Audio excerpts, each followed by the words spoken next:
You ask Tiger to solve. This deals with linear equations with one unknown. The final result is x equals -2. Let's solve it step by step. Group all constants on the right side of the equation. Add 4 to both sides.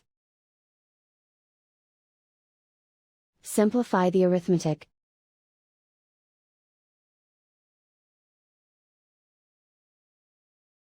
Isolate the x. Divide both sides by 3.